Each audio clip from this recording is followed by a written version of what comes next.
Hello friends, this is Rani Gupta and welcome back to Civil Adda 247। पर्यावरण और पारिस्थितिकी घटना चक्र विशेषांक का ये पार्ट 18 है। इस पार्ट में भी हम 30 इंपॉर्टेंट क्वेश्चन को डिस्कस करने वाले हैं। क्लियर है? तो चलिए स्टार्ट करते हैं। देखिए, पहला क्वेश्चन है, इनमें से कौन राष्ट्रीय उद्यान प्रोजेक्ट टाइगर के अंतर्गत नहीं आता? ठीक है ना। तो ऑप्शन इसमें देख लीजिए, कान्हा, रणथंभौर, कार्बेट और बांधवगढ़। तो अभी जो वर्तमान दृष्टि से अगर देखा जाए वर्तमान में, तो प्रोजेक्ट टाइगर के अंतर्गत टोटल 50 प्रोजेक्ट टाइगर हैं। 50 टोटल प्रोजेक्ट टाइगर हैं, जिसमें ये चारों ही शामिल हैं। क्लियर है? अच्छा, जब हम प्रोजेक्ट टाइगर की बात करते हैं, प्रोजेक्ट टाइगर की, तो बाघों की जो जाति है वो विलुप्त प्राय होने की कगार पर थी। और इस समस्या को देखते हुए भारत सरकार ने अप्रैल 1973 में, कब? अप्रैल 1973 में बाघ संरक्षण परियोजना, बाघ परियोजना अर्थात टाइगर प्रोजेक्ट या प्रोजेक्ट टाइगर की शुरुआत की थी। क्लियर है? अप्रैल 1973। और ये शुरुआत कहाँ से की थी? तो उत्तराखंड के जिम कार्बेट नेशनल पार्क से। क्लियर है? प्रोजेक्ट टाइगर क्या है? अप्रैल 1973 में सरकार द्वारा बाघों की प्रजाति को संरक्षित करने के लिए, बाघों को समाप्त होने से बचाने के लिए इस परियोजना की शुरुआत की थी। क्लियर है? और यदि हम बात करें टाइगर दिवस की, तो अंतर्राष्ट्रीय टाइगर दिवस 29 जुलाई को मनाते हैं प्रत्येक वर्ष। क्लियर है? 29 जुलाई को हम प्रतिवर्ष अंतर्राष्ट्रीय टाइगर दिवस के रूप में मनाते हैं, जिसका निर्णय 2010 में लिया गया था। ठीक है ना। यदि कभी पूछे कि अंतर्राष्ट्रीय बाघ दिवस प्रथम बार कब मनाया गया था, तो याद रखिएगा 2010। ठीक है ना, रूस के सेंट पीटर्सबर्ग बाघ सम्मेलन में। क्लियर है? तो इतनी बातें आप याद रखिएगा। और प्रोजेक्ट टाइगर में ये चारों ही शामिल हैं। यदि हम बात करें कान्हा नेशनल पार्क की, कान्हा नेशनल पार्क कहाँ पर है? मध्य प्रदेश में है।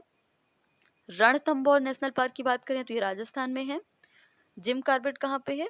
उत्तराखंड में है। और बांधवगढ़ नेशनल पार्क कहाँ है? आपके मध्य प्रदेश में। क्लियर है? नेक्स्ट देखते हैं। सूची 1 को 2 से सुमेलित कीजिए और नीचे दिए हुए आंसर में सही उत्तर चुनिए। देखिए, यहाँ पे कुछ टाइगर प्रोजेक्ट हैं और वो कौन से राज्य में लोकेट करते हैं ये आपको बताना है। तो बांदीपुर टाइगर प्रोजेक्ट कहाँ पे आता है? कर्नाटक में। ठीक है, कहाँ पे आता है? कर्नाटक में। तो यहाँ पे फर्स्ट ए का थर्ड हो जाएगा। उसके बाद मानस अभयारण्य भी है, और मानस क्या है? ये टाइगर प्रोजेक्ट में भी इसको शामिल किया गया है। तो ये है आपके असम में। उसके बाद नामदाफा अरुणाचल प्रदेश में है, और सिमलीपाल कहाँ पर है? ओडिशा में है। 3124। तो देख लीजिए आप 3124। इसका राइट आंसर क्या हो जाएगा? Option A. क्लियर है? नेक्स्ट देखते हैं। निम्नलिखित में से कौन सा एक भारत में बाघ संरक्षित परियोजना के अंतर्गत नहीं आता, अर्थात टाइगर प्रोजेक्ट के अंतर्गत नहीं आता? ठीक है, दुधवा नेशनल पार्क, चिल्का, कान्हा और मानस। तो अभी हमने बताया टाइगर प्रोजेक्ट कब से स्टार्ट हुआ था? 1973 से स्टार्ट हुआ था। Dudhwa national park, Kanha national park और मानस, ये तीनों ही नेशनल पार्क को कहाँ पर संरक्षित किया गया है? टाइगर प्रोजेक्ट के अंतर्गत रखा गया है। ठीक है ना। दुधवा नेशनल पार्क कहाँ पे है? उत्तर प्रदेश में। मानस नेशनल पार्क कहाँ पर है? असम में। कान्हा नेशनल पार्क मध्य प्रदेश में है। और चिल्का है ओडिशा में। ठीक है, लेकिन इसको टाइगर प्रोजेक्ट के अंतर्गत शामिल नहीं किया गया। तो राइट आंसर क्या हो जाएगा इसका? Option B. नेक्स्ट देखते हैं। कान्हा राष्ट्रीय उद्यान प्रसिद्ध है। ठीक है ना, एमपीपीएससी प्रीलिम्स 2018 अभी लेटेस्ट क्वेश्चन है ये। कान्हा राष्ट्रीय उद्यान प्रसिद्ध है शेरों के लिए, गायों के लिए, हाथियों के लिए या बाघों के लिए? तो कान्हा राष्ट्रीय उद्यान कहाँ पर है? मध्य प्रदेश में स्थित है। मध्य प्रदेश में कान्हा नेशनल पार्क। और ये किसके संरक्षण के लिए जाना जाता है? बाघों के संरक्षण के लिए जाना जाता है। ठीक है ना, इसे टाइगर प्रोजेक्ट में शामिल किया गया है। ठीक है, नेक्स्ट देखते हैं। अच्छा, ये मध्य प्रदेश का टाइगर प्रोजेक्ट में शामिल होने वाला पहला राष्ट्रीय उद्यान है, ये भी याद रखिएगा। ठीक है ना, 1974 में इसे शामिल किया गया था। क्लियर है? कब शामिल किया गया था? 1974 में। नेक्स्ट देखते हैं।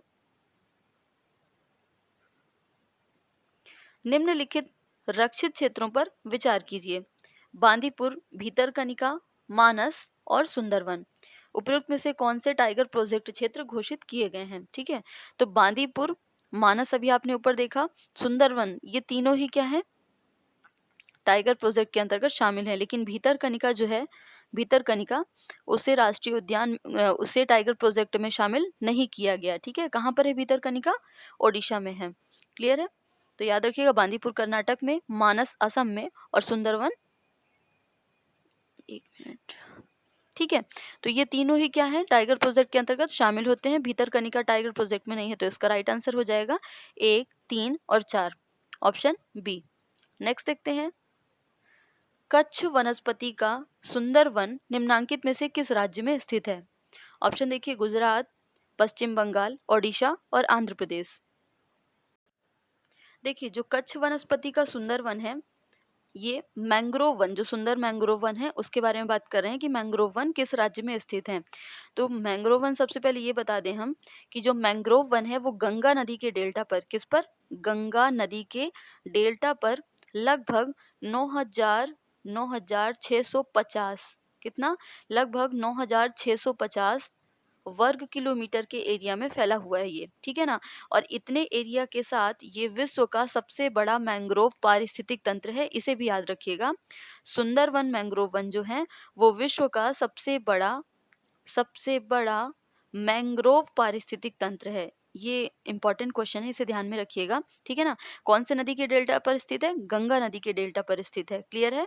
और ये सुंदरवन जो है, सुंदरवन मैंग्रोव वन, ना सिर्फ ये एक नेशनल पार्क है, बल्कि एक बायोस्फीयर रिजर्व और टाइगर प्रोजेक्ट, तीनों ही इसके अंतर्गत आते हैं। क्लियर है? नेशनल पार्क भी है, टाइगर प्रोजेक्ट और बायोस्फीयर रिजर्व में भी है।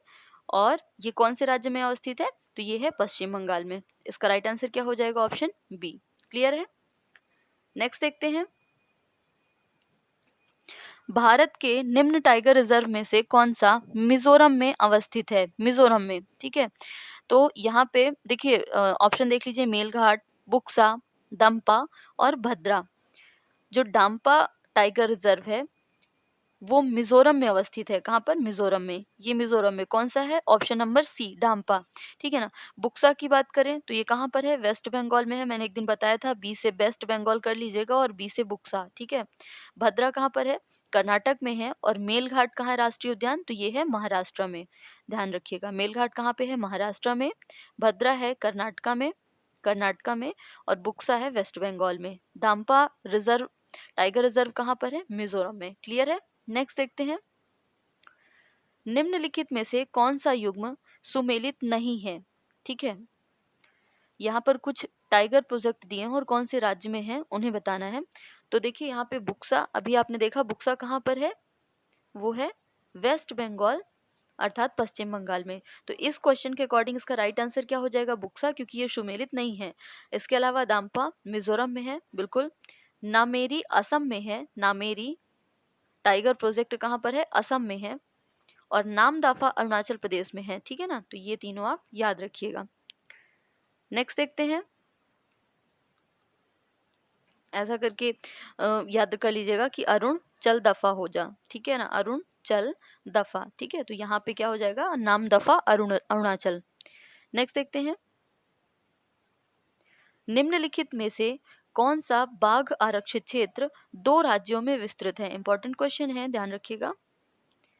कौन सा टाइगर प्रोजेक्ट 2 राज्यों में अवस्थित है? कान्हा नेशनल पार्क, ये सिर्फ मध्य प्रदेश में आता है। मानस नेशनल पार्क और ये मानस नेशनल पार्क और टाइगर रिजर्व, ये असम में है। असम में। सरिस्का नेशनल पार्क, ये सिर्फ राजस्थान के अंतर्गत है। लेकिन जो पेंच नेशनल पार्क है, पेंच नेशनल पार्क, वो मध्य प्रदेश और महाराष्ट्र दोनों की सीमा रेखा बनाता है। ध्यान रखिएगा, जो पेंच नेशनल पार्क है वो कहाँ पर अवस्थित है? मध्य प्रदेश और महाराष्ट्र की सीमा रेखा पर अवस्थित है। इसमें मध्य प्रदेश का लगभग 90% हिस्सा मध्य प्रदेश का होता है और महाराष्ट्र का 10% हिस्सा होता है, ठीक है ना। बाकी के सभी एक ही राज्य में अवस्थित है, लेकिन पेंच नेशनल पार्क जो है वो टाइगर रिजर्व भी है एक, और ये 2 राज्यों की सीमा रेखा पर है। नेक्स्ट देखते हैं, बाघों का प्रमुख रिजर्व सरिस्का कौन से राज्य में अवस्थित है? ठीक है ना। तो बाघों के लिए फेमस है Sariska national park, Sariska sanctuary और सरिस्का टाइगर प्रोजेक्ट में भी ये शामिल है। ये अवस्थित है राजस्थान के अलवर जिले में। कहाँ पर अवस्थित है? राजस्थान के अलवर जिले में जो सरिस्का नेशनल पार्क है उसे 1955 में बनाया गया था, मतलब 1955 में इसे अभयारण्य का दर्जा दिया गया था। और टाइगर प्रोजेक्ट में इसे कब शामिल किया गया है? 1978 में। क्लियर है? टाइगर प्रोजेक्ट में कब शामिल किया गया है? 1978 में। तो सरिस्का भी टाइगर प्रोजेक्ट का एक हिस्सा है जिसे 1978 में शामिल किया गया है। क्लियर है? नेक्स्ट देखते हैं, निम्नलिखित में से किसे हाल ही में, ये 2015 का क्वेश्चन है, हाल ही में टाइगर रिजर्व घोषित किया गया है? ठीक है, 2015 की बात कर रहे हैं ये। तो यहाँ पे ऑप्शन देख लीजिए, Balphakram national park, Rajaji national park, Betla national park और काजीरंगा नेशनल पार्क। ठीक है, यदि हम बात करें राजाजी नेशनल पार्क, यहाँ पे राइट आंसर हो जाएगा ऑप्शन बी आपका, Rajaji national park. Rajaji national park को 2015 में जो उत्तराखंड है, उत्तराखंड में स्थित है ये, और 2015 में इसे टाइगर प्रोजेक्ट में शामिल किया गया था। ठीक है ना, उसके साथ ये 48वां बन गया था। ये कौन से नंबर का? 48 नंबर का। उसके बाद असम में ओरंग नेशनल पार्क है, उसे 49वां टाइगर रिजर्व बनाया गया। और 2006 में किसे घोषित किया गया था? काजीरंगा को। ठीक है ना, ये 2006 में घोषित हुआ था टाइगर प्रोजेक्ट। क्लियर है? तो इसका राइट आंसर हो जाएगा ऑप्शन बी। नेक्स्ट देखते हैं, उत्तराखंड राज्य के किस राष्ट्रीय पार्क को वर्ष 2016 में प्रोजेक्ट टाइगर परियोजना के अंतर्गत शामिल किया गया है? तो अभी जो पिछली स्लाइड में हमने देखा उत्तराखंड में राजाजी नेशनल पार्क, उसे शामिल किया गया है 2015 में। ठीक है ना, तो ये वही क्वेश्चन है 2016 का। इससे पहले उत्तराखंड का एक और टाइगर प्रोजेक्ट में शामिल हो चुका है नेशनल पार्क, वो कौन सा है? Jim Corbett. ध्यान रखिएगा कौन सा है वो? Jim Corbett. कब शामिल हुआ था? 1973 में।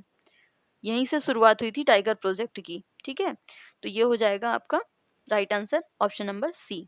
नेक्स्ट देखते हैं, समस्त विश्व में बाघों की सर्वाधिक आबादी भारत में है, इनकी अनुमानित संख्या कितनी है? देखिए, जब हम बाघों की बात करें तो अंतर्राष्ट्रीय बाघ दिवस प्रत्येक वर्ष कब मनाते हैं? 28 जुलाई को। याद रखिएगा, 28 जुलाई को प्रत्येक वर्ष अंतर्राष्ट्रीय बाघ दिवस मनाया जाता है।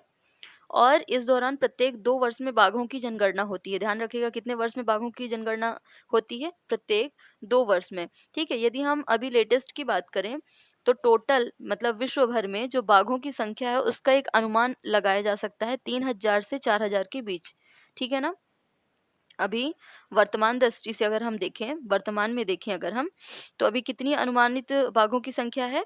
लगभग 3000 से 4000 के बीच। और उन 3000 से 4000 के बीच में से जो भारत में बाघों की संख्या है वो है 2500 के लगभग। ठीक है ना, कितनी है लगभग भारत में बाघों की संख्या? 2500 के लगभग। ठीक है, या 2250 के लगभग, ऐसा कुछ इसका आंकड़ा है, एक बार आप चेक कर लीजिएगा। लगभग इतनी बाघों की संख्या लगभग भारत में है। ठीक है, तो इसके नियर अबाउट कोई भी आंसर सही नहीं है, इसलिए इस क्वेश्चन को बीपीएससी ने क्या किया था? डिलीट किया था। ठीक है, तो अभी वर्तमान में अनुमानित आप एक बार चेक कर लीजिएगा कि अभी जो लेटेस्ट आंकड़ा है बाघों का, उसमें टोटल बाघों की संख्या कितनी है और भारत में बाघ कितने हैं। ठीक है, और वैसे भी भारत में जो बाघ है वो अन्य किसी देश से क्या है? अधिक है।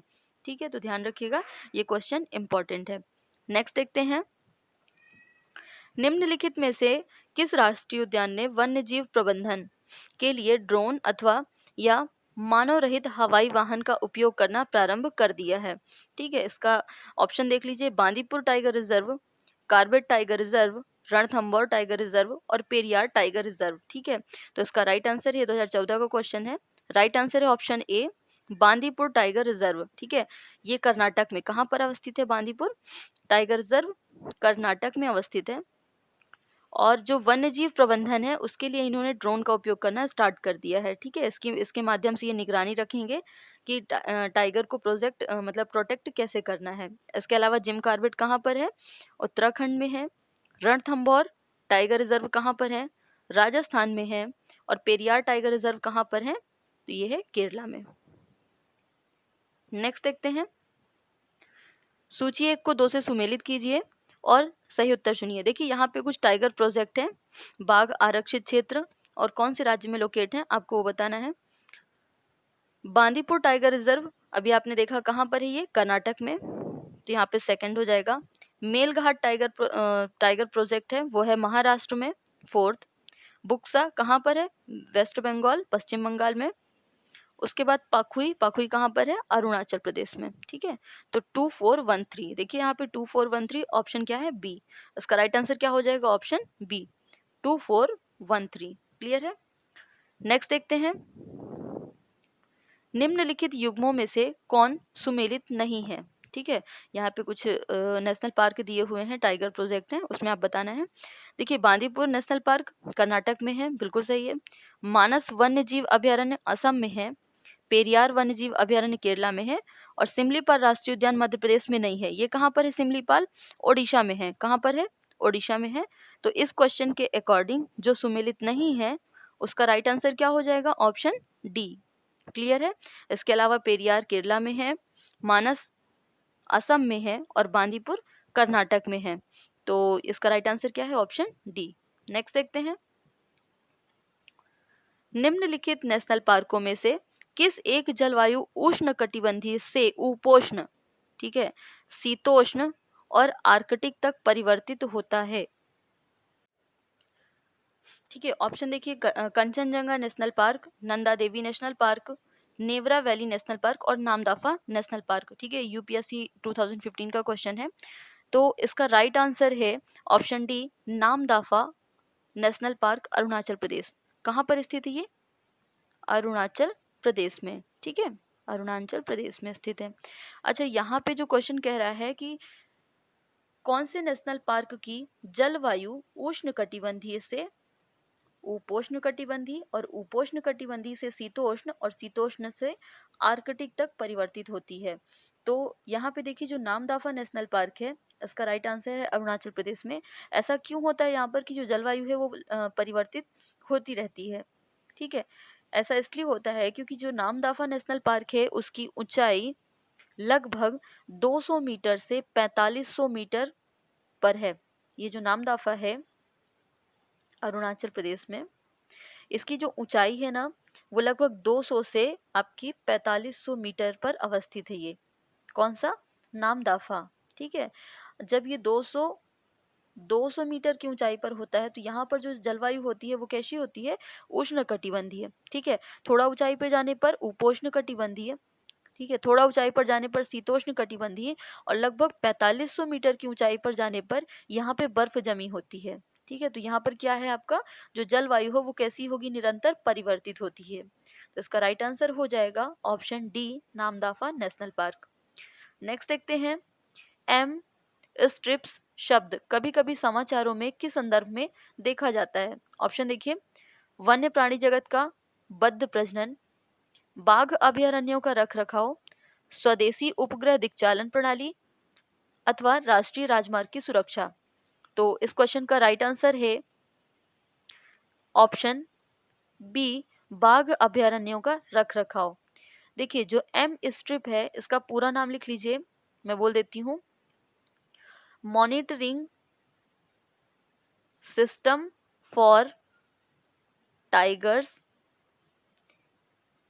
Intensive protection and ecological status, protection and ecological status. Clear है? एक बार फिर से बोल देती हूँ, monitoring system for tiger intensive protection and ecological status. Clear है? ये समाचार में काफ़ी चर्चा में रहता है। और यहाँ पर जो एम स्ट्रिप है इसके द्वारा ऐसे मानचित्र बनाए जा सकते हैं, मतलब ऐसे जो मैप वगैरह हैं ऐसे मैप को बनाया जा सकता है, उनका निर्माण किया जा सकता है जिसकी आसानी से व्याख्या की जा सके। ठीक है ना, कि कैसे हम, मतलब नीतिगत कैसे हम इन सब का प्रबंधन कर सकते हैं, मैनेजमेंट कैसे कर सकते हैं। एम स्ट्रिप्स कार्य क्या करता है? जो बाघों का शिकार होने पर या फिर जो उनके आवास को विनाश करती हैं ऐसी परिस्थितियां, उनकी उनके ऊपर प्रतिक्रिया को सुनिश्चित करता है। ठीक है, उनके खिलाफ हम कैसे कार्यवाही कर सकते हैं, तो इसे क्या करता है? वो सुनिश्चित करता है। ठीक है, तो यहाँ पर ये काम किसके उस पर करता है, या जो एम स्ट्रिप है वो किसके आधार पे काम करता है? तो ये करता है GIS, जियोग्राफिक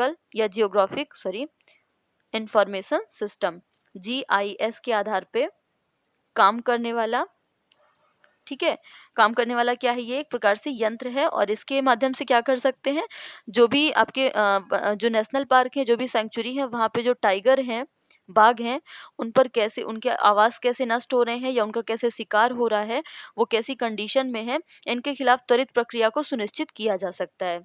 ठीक है, एक प्रकार से कह सकते हैं हम इसे कि अभयारण्यों की नब्ज पर नियंत्रण रखने के लिए एक उपयोगी अस्त्र है ये एम स्ट्रिप। क्लियर है, तो इसका राइट आंसर क्या है, ऑप्शन बी, बाघ अभयारण्यों का रख रखाव, जीआईएस पे बेस्ड है ये। नेक्स्ट देखते हैं, निम्नलिखित युग्मों पर विचार कीजिए। दाम्पा टाइगर रिजर्व मिजोरम, गुमटी वन्यजीव अभयारण्य सिक्किम और सारामती शिखर नागालैंड। ठीक है, अब यहाँ पर है कौन से सही सुमेलित हैं, तो इसका देखिए जो दाम्पा टाइगर रिजर्व है वो 1994 कब 1994 जो मिजोरम में है उसे 1994 में टाइगर प्रोजेक्ट में शामिल किया गया, मिजोरम में स्थित है ये। इसके अलावा जो गुमटी वन्यजीव अभयारण्य है वो सिक्किम में नहीं है, गुमटी कहाँ पर है, त्रिपुरा में है। गुमटी अभयारण्य कहाँ पर है, त्रिपुरा में है, ध्यान रखिएगा, त्रिपुरा। क्लियर है, ये सिक्किम में नहीं है गुमटी अभयारण्य, तो यहाँ पर ये सुमेलित नहीं है। और सारामती शिखर, सारामती चोटी की बात करें, ये भारत के नागालैंड राज्य में अवस्थित है, कहाँ पर, नागालैंड में अवस्थित है। क्लियर है, तो ये भी क्या हो जाएगा, राइट हो जाएगा। नागालैंड राज्य और जो म्यांमार है उन दोनों की सीमा रेखा पर है, तो इसका राइट आंसर क्या है, एक और तीसरा, यहाँ पे ऑप्शन देख लीजिए, ऑप्शन है इसका सी। लेकिन गुमटी वन्यजीव अभयारण्य कहाँ पर अवस्थित है, त्रिपुरा में, ये सिक्किम में नहीं है। नेक्स्ट देखते हैं, भारत में हाथी परियोजना की शुरुआत की गई थी, इंपॉर्टेंट क्वेश्चन है ये। तो यहाँ पे ऑप्शन जो है आपके 68, 70, 74, 72 चारों ही गलत हैं ऑप्शन, क्योंकि जो अभी वर्तमान में जो हाथियों की मौजूदा स्थिति है, उनके जो प्राकृतिक आवास हैं, उनको दीर्घकालीन तक सुनिश्चित करने के लिए, काफ़ी लंबे समय तक वो बने रहें, उनकी प्रजातियाँ जो हैं विलुप्त ना हो, तो हाथियों की आबादी को बनाए रखने के लिए सरकार ने 1992 में हाथी परियोजना की शुरुआत की थी। कब की थी, 1992 में, तो इसका राइट आंसर होगा 1992। ये आपको याद रखना है, हाथी परियोजना 1992। क्लियर है, ये चारों ही ऑप्शन गलत है यहाँ पे, इस क्वेश्चन को डिलीट किया था पीएससी यूपी पीसीएस आयोग ने, ठीक है, यूपी के आयोग ने, तो 1992 इसका राइट आंसर है। और अभी हम बात करें कि वर्तमान में हाथियों की कुल संख्या भारत में, तो भारत में लगभग 30,000 से 32,000 के लगभग में हाथी हैं यहाँ पे। आप इसकी लेटेस्ट रिपोर्ट से आप इसे एक बार याद कर लीजिएगा कि बाघों की वर्तमान स्थिति क्या है विश्व में, भारत में क्या है, और हाथियों की क्या है, और भारत में हाथी की स्थिति क्या है। ठीक है ना, वैसे इसकी जो नियर अबाउट है हाथियों की अभी वर्तमान में संख्या भारत में, वो लगभग 30 से 32,000 के मध्य में है। क्लियर है, तो हाथी परियोजना की शुरुआत 1992 में हुई थी। नेक्स्ट देखते हैं, पारिस्थितिक दृष्टिकोण से पूर्वी घाटों और पश्चिमी घाटों के बीच एक अच्छा संपर्क होने के रूप में निम्नलिखित में से किसका महत्व अधिक है। ठीक है, देखिए अब यहाँ पे जो क्वेश्चन है वो ये है कि पूर्वी घाट और पश्चिमी घाट दोनों के मिलन स्थल पर अवस्थित है ये, इस कारण यहाँ पे जो बायोडाइवर्सिटी है वो काफ़ी अच्छी होगी। ठीक है, ना सिर्फ यहाँ पे बाघों के लिए बल्कि उसके अलावा अन्य भी पशु जैसे हाथी, लकड़बग्घा, लियोपार्ड जो तेंदुआ हैं, उन सभी का जो संख्या है वो काफ़ी ज़्यादा होगा। ठीक है, तो इस कारण यहाँ की जो बायोडाइवर्सिटी है वो अच्छी होगी, इसलिए इनका महत्व क्या है, अधिक है। तो इस हिसाब से इसका राइट आंसर है सत्यमंगलम बाघ आरक्षित क्षेत्र। देखिए ये टाइगर प्रोजेक्ट भी है और ये क्या है, बायोस्फीयर रिजर्व भी है। ठीक है, तो सत्यमंगलम बाघ आरक्षित क्षेत्र पूर्वी घाट और पश्चिमी घाट के मिलन स्थल पर है और यहाँ पे बायोडाइवर्सिटी बहुत अच्छी है। क्यों, क्योंकि ना सिर्फ यहाँ पे बाघों का बल्कि इस टाइगर रिजर्व में हाथी का, तेंदुआ का, लकड़बग्घा का, ठीक है, भालू का, इन सभी का संरक्षण यहाँ पे किया जाता है। क्लियर है, और एक बात और, ये क्वेश्चन इसका एक और फैक्ट याद रखिएगा, सत्यमंगलम बाघ आरक्षित क्षेत्र तमिलनाडु का सबसे बड़ा टाइगर प्रोजेक्ट है, सॉरी सबसे बड़ा वन्य जीव अभयारण्य है, सेंचुरी है वो। ठीक है ना, तो तमिलनाडु का सबसे बड़ा सेंचुरी कौन सा है, सत्यमंगलम बाघ आरक्षित क्षेत्र तमिलनाडु में अवस्थित है। पूर्वी घाट और पश्चिमी घाट के मिलन स्थल के कारण बायोडाइवर्सिटी का एक अच्छा केंद्र है और सर्वाधिक महत्व का है। क्लियर है, इसके अलावा जो नल्ला मला वन है, नल्ला मला वन, वो आंध्र प्रदेश में अवस्थित है। कहाँ पर, आंध्र प्रदेश में अवस्थित है, ये आंध्र प्रदेश में अवस्थित है। नागरहोल राष्ट्रीय उद्यान कहाँ पर अवस्थित है? कर्नाटका में, कर्नाटका में, कर्नाटका में। और शेषाचलम जीव मंडल कहाँ अवस्थित है? ये भी आंध्र प्रदेश में अवस्थित है। क्लियर है? जो शेषाचलम बायोस्फीयर रिजर्व है, शेषाचलम बायोस्फीयर रिजर्व, वो आंध्र प्रदेश का पहला बायोस्फीयर रिजर्व है। ठीक है, आंध्र प्रदेश का पहला बायोस्फीयर रिजर्व कौन सा है? शेषाचलम। और तमिलनाडु का सबसे बड़ा वन्यजीव अभयारण्य कौन सा है? सत्यमंगलम बाघ आरक्षित क्षेत्र। क्लियर है? तो आपको इससे इतने क्वेश्चन कवर करने हैं। नेक्स्ट देखते हैं। यूनेस्को ने जुलाई 2016 में भारत के निम्नलिखित में से किस राष्ट्रीय उद्यान को विश्व धरोहर स्थल घोषित किया? ये जुलाई 2016 की क्वेश्चन है। ठीक है, ऑप्शन देख लीजिए। काजीरंगा राष्ट्रीय उद्यान, कंचनजंगा या खानचेंगजोंगा, इसका दूसरा नाम भी याद रखिएगा, खानचेंगजोंगा। ठीक है, राष्ट्रीय उद्यान, जिम कॉर्बेट राष्ट्रीय उद्यान अथवा फूलों की घाटी राष्ट्रीय उद्यान। ठीक है, 2016 की बात करें तो यहाँ पे जो विश्व धरोहर समिति का जो सम्मेलन हुआ था वो तुर्की इस्तांबुल में हुआ था। ठीक है ना, कहाँ पे हुआ था? वो टर्की इस्तांबुल में हुआ था, विश्व धरोहर शिखर सम्मेलन 2016 के जुलाई में। ठीक है, और ये इसकी 40वीं बैठक थी। कौन से नंबर की थी? 40 नंबर की इसकी बैठक थी। यहाँ पर बिहार के नालंदा विश्वविद्यालय को, या नालंदा महाविहार जो है उसे, चंडीगढ़ का जो ऐतिहासिक कैपिटल कॉम्प्लेक्स है उसे, सिक्किम का कंचनजंगा, यहाँ पे ऑप्शन क्या हो जाएगा आपका? बी आंसर हो जाएगा, सिक्किम का कंचनजंगा नेशनल पार्क, इन तीनों को ही विश्व धरोहर स्थल में शामिल किया गया था। ठीक है ना, तो ये इस क्वेश्चन के अकॉर्डिंग इसका राइट आंसर क्या हो जाएगा? कंचनजंगा राष्ट्रीय उद्यान। देखिए यहाँ पे काजीरंगा कहाँ पर है? असम में है, असम में है। कंचनजंगा कहाँ पर है? सिक्किम में है।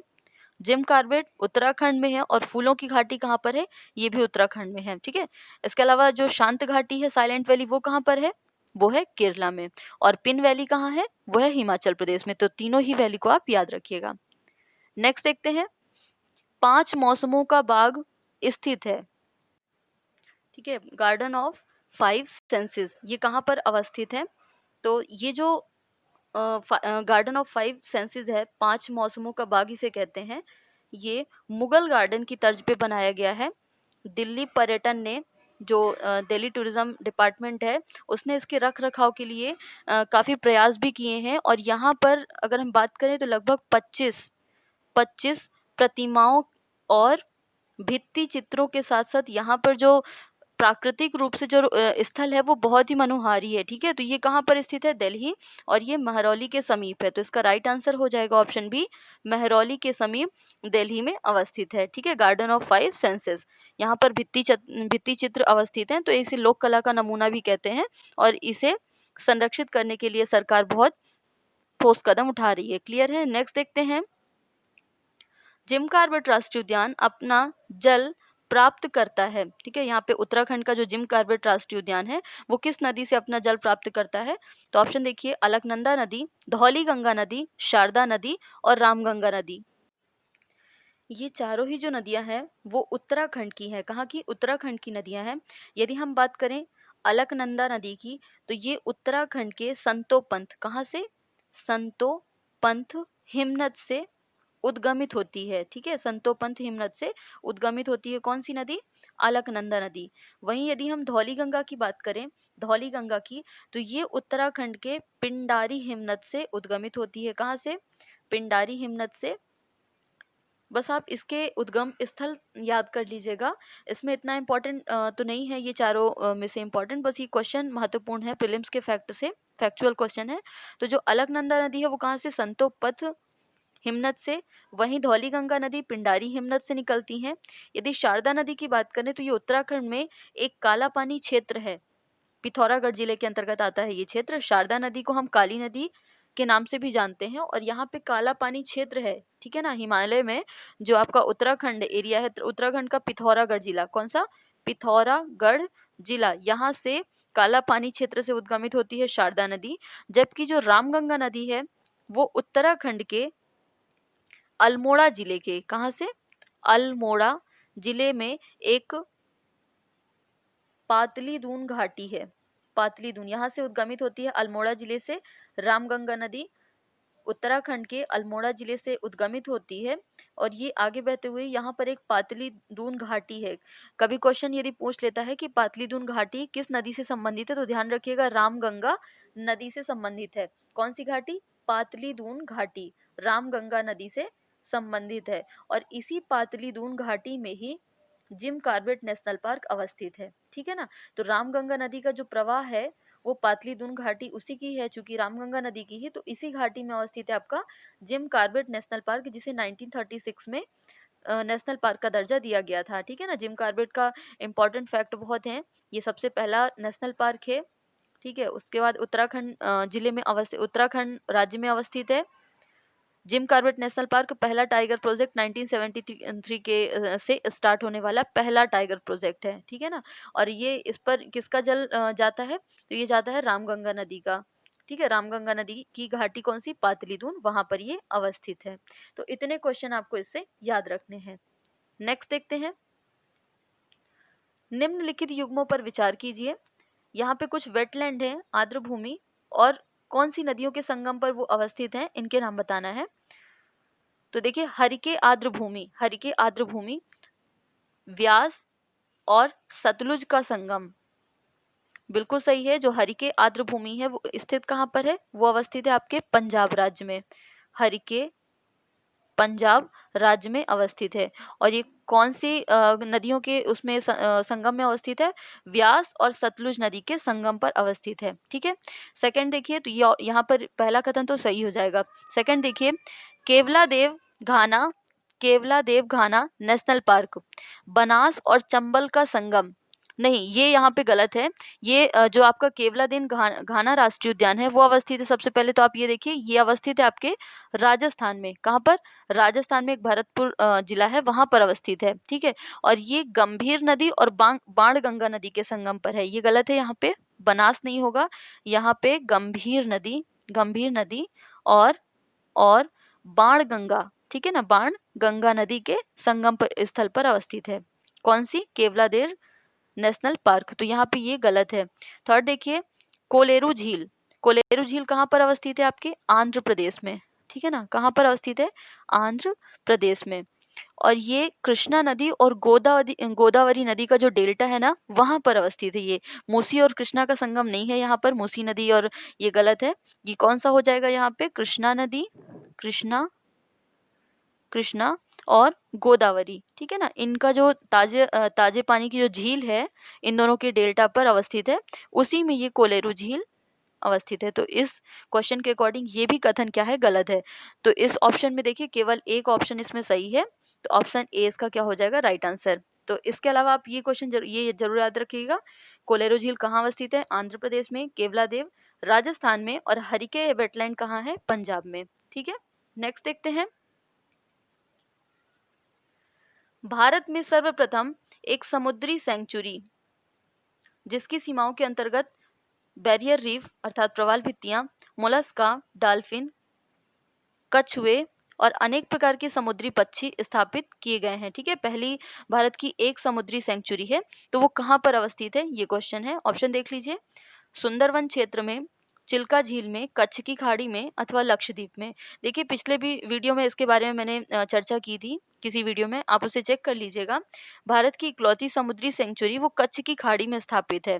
ठीक है ना। यहाँ पे डॉल्फिन है, कछुए हैं, बहुत सारे समुद्री पक्षी हैं, इन सब का जो जीव है, इन सब का संरक्षण किया जाता है। तो एक ही समुद्री सेंचुरी है, कौन सी? हमारी कच्छ की खाड़ी, गुजरात में ये अवस्थित है। ध्यान रखिएगा। तो इसका राइट आंसर क्या हो जाएगा? ऑप्शन सी, कच्छ की खाड़ी। नेक्स्ट देखते हैं, चिनार वन्यजीव विहार अवस्थित है। चिनार वन्यजीव विहार अवस्थित है। ऑप्शन देख लीजिए, जम्मू कश्मीर, केरला, सिक्किम और तमिलनाडु। तो इसका राइट आंसर है ऑप्शन बी, केरला। ठीक है ना। कहाँ पर अवस्थित है ये? केरल में। नेक्स्ट देखते हैं, तमिलनाडु का पक्षी विहार अवस्थित है। तमिलनाडु का एक पक्षी विहार है तमिलनाडु में। यूपी पीसीएस मेंस का क्वेश्चन है ये। काराकिली, कालाकाडू, कुंताकुलम और मुडुमलाई। देखिए, जो पक्षी विहार है तमिलनाडु में, वो दो जिलों में आता है, दो जिलों के अंतर्गत आता है। एक है आपका वेदांगथल, वेदांगथंगल, वेदांगथंगल, ठीक है। पश्चिम विहार कहाँ पर अवस्थित है? वेदांग थंगल। चूंकि ये ऑप्शन में नहीं है तो इसके ही साथ साथ ये दूसरे भी जिले में फैला हुआ है, वो है कारी किली। ठीक है ना, कारी किली। तो ध्यान रखिएगा, दोनों ही जिले आप याद रखिएगा। यदि आपका कभी क्वेश्चन आ जाए, जो कि यूपी पीसीएस है, तो वो कभी भी किसी स्टेट पीसीएस का क्वेश्चन बन सकता है। कभी क्वेश्चन आ जाए और आपको ऑप्शन में ये ना रहे कारी किली, तो आप याद रखिएगा वेदांग थंगल। ठीक है ना, 2 डिस्ट्रिक्ट में फैला हुआ है ये, तमिलनाडु का पश्चिम विहार। तो यहाँ पर राइट आंसर क्या हो जाएगा? ऑप्शन ए, कारा किली। क्लियर है। नेक्स्ट देखते हैं, ये चेन्नई से लगभग 90 किलोमीटर की दूरी पर स्थित है। नेक्स्ट देखते हैं, विश्व का सबसे बड़ा वानस्पतिक उद्यान बॉटनिकल गार्डन अवस्थित है। देखिए, विश्व का सबसे बड़ा पूछ रहे हैं। यहाँ पे क्यू, इंग्लैंड, पेरिस फ्रांस में, हावड़ा भारत में, या टोक्यो जापान में। तो इसका राइट आंसर है ऑप्शन ए, क्यू। कहाँ पर अवस्थित है? इंग्लैंड में। अच्छा, जो ये इंग्लैंड का जो क्यू है वो रॉयल बॉटनिकल गार्डन है। ठीक है ना, रॉयल बॉटनिकल गार्डन है, और इसकी जो स्थापना हुई थी वो 1759 में हुई थी। कब हुई थी? यहाँ पे 1759 लिखा हुआ है। 1759 में इसकी स्थापना हुई थी, और 2003 में यूनेस्को ने इसे विश्व विरासत स्थल घोषित कर दिया है। ठीक है, क्यू, इंग्लैंड का। तो 2-3 क्वेश्चन आपको याद रखना है यहाँ पे।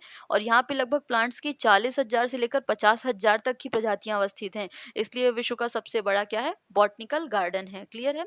तो 3-4 क्वेश्चन आप समझिएगा। विश्व का सबसे बड़ा बॉटनिकल गार्डन क्यू, इंग्लैंड में अवस्थित है। कहाँ पर अवस्थित है? इंग्लैंड में अवस्थित है। इसकी स्थापना कब हुई? 1759 में। विश्व विरासत स्थल में से शामिल कब किया गया? 2003 में। और यहाँ पर लगभग वनस्पति की 50,000 प्रजातियां अवस्थित हैं। क्लियर है। तो इस अकॉर्डिंग इसका राइट आंसर क्या हो जाएगा? ऑप्शन ए, क्यू, इंग्लैंड में अवस्थित है, और ये सबसे बड़ा विश्व का बॉटनिकल गार्डन है। नेक्स्ट देखते हैं, भारत में धारणीय विकास के दृष्टिकोण से विद्युत उत्पाद का सबसे अच्छा स्रोत कौन सा है? ठीक है ना, विद्युत उत्पादन के लिए भी जब हम बात करते हैं वैकल्पिक ऊर्जा की, तो जो ऊर्जा संसाधन है हम उसे 2 भागों में डिवाइड करते हैं। एक तो नवीकरणीय ऊर्जा संसाधन होते हैं और दूसरे अनवीकरणीय ऊर्जा संसाधन होते हैं। यदि हम कोयला की बात करें तो ये अनवीकरणीय ऊर्जा संसाधन है। जल विद्युत की बात करें तो ये क्या है? नवीकरणीय ऊर्जा संसाधन है, नवीकरणीय ऊर्जा संसाधन। इसके अलावा अगर हम परमाणु ऊर्जा की बात करें या खनिज तेल और गैस की बात करें तो ये दोनों ही क्या है? अनवीकरणीय है। यहाँ पे सिर्फ जो नवीकरणीय है वो क्या है? जल विद्युत। और इसका राइट आंसर क्या है? ऑप्शन सी ही है। विद्युत उत्पाद का सबसे अच्छा स्रोत इन तीनों की अपेक्षा कौन सा है? जल विद्युत है। ठीक है ना, सस्टेनेबल डेवलपमेंट की अगर दृष्टि से देखें। अच्छा, जो संयुक्त राष्ट्र संघ है उसने सस्टेनेबल डेवलपमेंट का दशक कौन से दशक को घोषित किया है? मतलब जो यूएन है, संयुक्त राष्ट्र संघ, यूएनओ, उसके द्वारा 2014 से लेकर 2024 का जो समय है, इसे उन्होंने सस्टेनेबल डेवलपमेंट अर्थात सतत ऊर्जा का दशक, सस्टेनेबल जो एनर्जी है उसका दशक घोषित किया गया है, किया हुआ है। ठीक है ना। और जल विद्युत का याद रखिएगा, ये एक नवीकरणीय स्रोत है तथा विद्युत उत्पादन का सबसे अच्छा स्रोत है किसी भी अन्य विद्युत उत्पादकों की अपेक्षा। क्लियर है। सस्टेनेबल डेवलपमेंट के अंतर्गत आपके 17 गोल आते हैं, जिसे मैं किसी एक अलग वीडियो से आपको याद करा दूंगी। उसके 17 सारे जितने भी गोल हैं सस्टेनेबल डेवलपमेंट के, उसका क्या लक्ष्य है और कौन से नंबर पे कौन से लक्ष्य के लिए। जैसे मैं बात करूं सस्टेनेबल डेवलपमेंट का एक 7वें नंबर का लक्ष्य है, उसमें ये रखा गया है कि 2030 तक हम वैश्विक ऊर्जा में नवीकरणीय जो ऊर्जा है उसकी हिस्सेदारी बढ़ाएंगे। ठीक है ना, क्योंकि हम इसे दोबारा से प्राप्त कर सकते हैं, लेकिन अनवीकरणीय को प्राप्त करना बहुत मुश्किल होता है। तो ये सारे नवीकरणीय स्रोत में आ जाते हैं आपकी जल विद्युत है, पवन ऊर्जा है, सोलर एनर्जी है ना, बायोगैस है, भूतापी है, कचरे से जो ऊर्जा उत्पादित की जा सकती है, ज्वारी ऊर्जा। तो ये सब क्या है? नवीकरणीय स्रोत हैं। अनवीकरणीय जिन्हें हम पुनः प्राप्त नहीं कर सकते या जल्दी प्राप्त नहीं किया जा सकता, ऐसे पौधों के और जो बहुत हजारों लाखों वर्षों पृथ्वी के नीचे दबे पड़े हैं, जिनका उपयोग आज हम किसके रूप में करते हैं? ईंधन के रूप में करते हैं, वो सभी अनवीकरणीय ऊर्जा स्रोत होते हैं। ठीक है ना। तो एक बार अगर इनको कर लिया गया यूज, तो दोबारा इन्हें प्राप्त करना मुश्किल होता है। इसलिए हम कोशिश करते हैं कि नवीकरणीय ऊर्जा का ज़्यादा से ज़्यादा उपयोग करें। इसलिए ये विद्युत उत्पाद का एक अच्छा स्रोत भी माना जाता है, क्योंकि इसे हम पुनः प्राप्त कर सकते हैं। नवीकरणीय, बार बार हम इसे नया करके प्राप्त कर सकते हैं। ठीक है ना। तो इसका राइट आंसर हो जाएगा ऑप्शन सी। और तो ये थे महत्वपूर्ण आज के 30 क्वेश्चन। आई होप आपको वीडियो समझ में आया होगा। आपको डिस्कशन यदि अच्छा लगा है, वीडियो समझ में आए तो प्लीज़ लाइक, शेयर और कमेंट करिएगा। चैनल को सब्सक्राइब कीजिएगा और अधिक से अधिक इसे शेयर कीजिएगा। जल्दी ही हम एक नए वीडियो के साथ आएँगे। तब तक के लिए थैंक यू एंड जय हिंद।